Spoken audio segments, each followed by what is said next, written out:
Focusing on raising your megacredit production and your TR is a reliable and fairly simple way to be an imposing force in a multiplayer game of Terraforming Mars.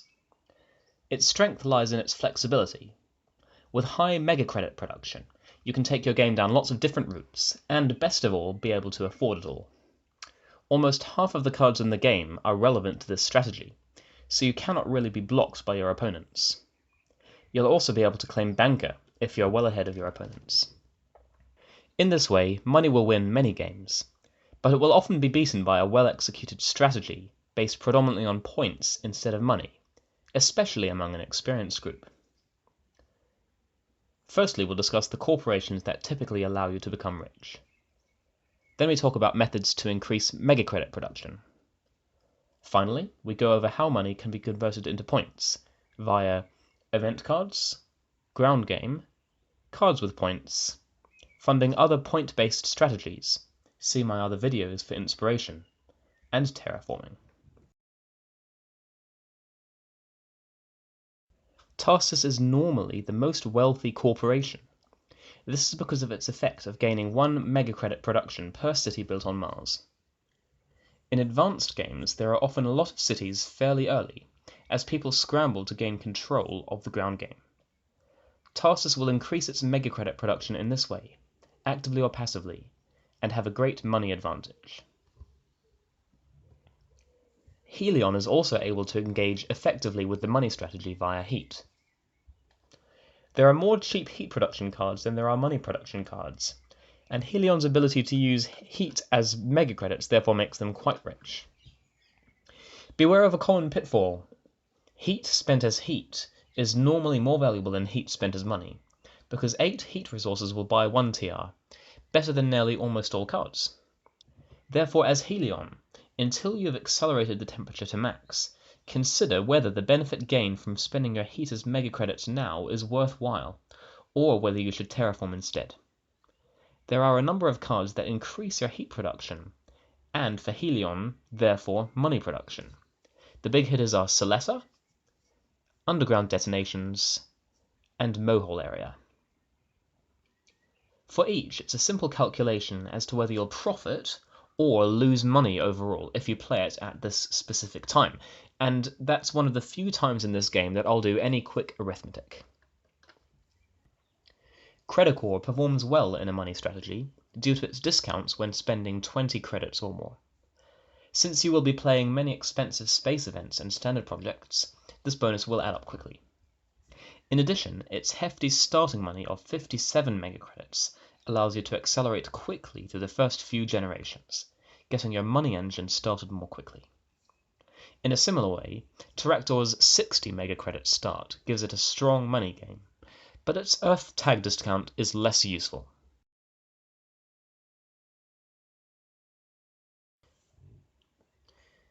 Cities will increase your megacredit production via the standard project route or the city card route. These cards, such as Cupola City and Capital, are moderately expensive, require energy production loss, but they have large benefits to megacredit production. Several, such as Capital and Commercial District, give a point bonus, and all allow you to place a tile, bringing you into the ground game. They have building tags, allowing you to make an attempt at builder, as well as playing these cards using metal very early on if you have a corporation that starts with, or works well with, metals. Tarsus will gain an extra bonus to megacredit production with these cards, as will any player who's managed to get Immigrant City on the table. Play some valuable city cards early in the game to maximize the number of rounds you'll have that increased production for, and make sure to place your tiles strategically to influence the ground game in your favor. There are a handful of cards available that will increase your megacredit production 1 step for tags or cities. The most influential are Zeppelins, increasing production for city tiles, Satellites and Toll Station, increasing production for space tags, Cartel and Miranda Resort for a player with many Earth tags, and Medical Lab, which can be useful for those with building tags. These cards together give a huge boost to your megacredit production. The difficulty is finding the correct time in the game to play them. Earlier, you will have less tags in cities, and so gain less production, but with more rounds to benefit from the increased production. I'd normally lean towards playing them once I would gain a 4 or 5 megacredit production boost, but it does depend on the exact situation, in particular if you have further tags available in your hand, or if you are in contest for banker.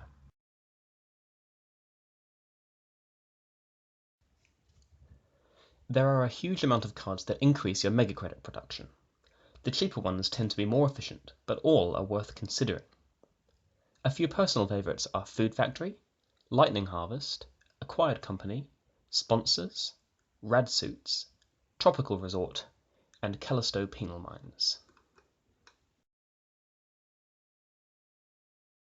Don't forget that having a discount will effectively increase the amount that you can buy with your megacredits.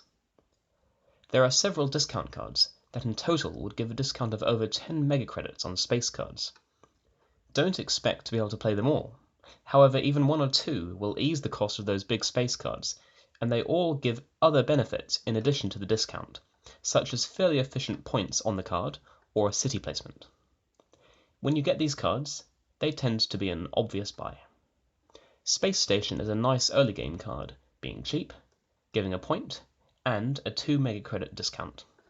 Anti-Gravity Technology is a satisfying card for its 2 megacredit discount, the most efficient money-to-point ratio of almost any card, and the knowledge that, since it needs 7 science tags, you really had to work for it. In addition to discounts, there are refunds available for when you or others play certain cards. Optimal error braking gives money and heat when space events are played, which is relevant to many of the efficient space cards you'll be playing in this strategy. Media Group increases this refund as well, and Rover Construction gains you some extra megacredits out of city tile placements. This section details one of the major ways that you'll convert from money into TR. These event cards give a great money-to-point ratio, and that's their major benefit, along with sometimes removing an opponent's plants to get in the way of their ground game. Strictly speaking, the best cards in this strategy are the ones allowing cheap ocean building. Lake Marineris, ice cap melting, and permafrost extraction. However, with their temperature requirements, I've found these to be rarely playable in multiplayer games, as the ocean often tends to be terraformed before reaching these high temperatures. They are obvious buys in solo games when you control the terraforming, however. Release of inert gases is notable for a great ratio of 7 megacredits per point. The big point cards include Giant Ice Asteroid, Lava Flows, Nitrogen-Rich Asteroid, and Ice Asteroid. Play these at appropriate times to gain the terraforming bonuses available on the board, or make your cards with terraforming restrictions available for play at a useful time. The other most profitable way to turn money into points is ground game. See my video on ground game for details on how to play it well. You'll be doing quite a bit of your ground game through city cards, city standard projects, and greenery standard projects, since your resources have gone into money rather than plants. However, those with money tend to be the ones that dominate ground game, normally because their money gives them the ability to react quickly to changes in the ground game situation. You can invest in expensive cards that give a good chunk of points to convert your money into points as well. These include Interstellar Colony Ship, Advanced Ecosystems, and Large Convoy, among many others. In addition, there are cards that collect resources, such as Physics Complex, Security Fleet, as well as the vast array of wildlife-based cards that collect animals and microbes. See my energy and wildlife videos for more details on winning points in these ways. Never forget that simple terraforming via asteroids, aquifers, and greenery tiles is profitable. With money, you can accelerate the game to an earlier finish and prevent others from getting their point engine strategies going.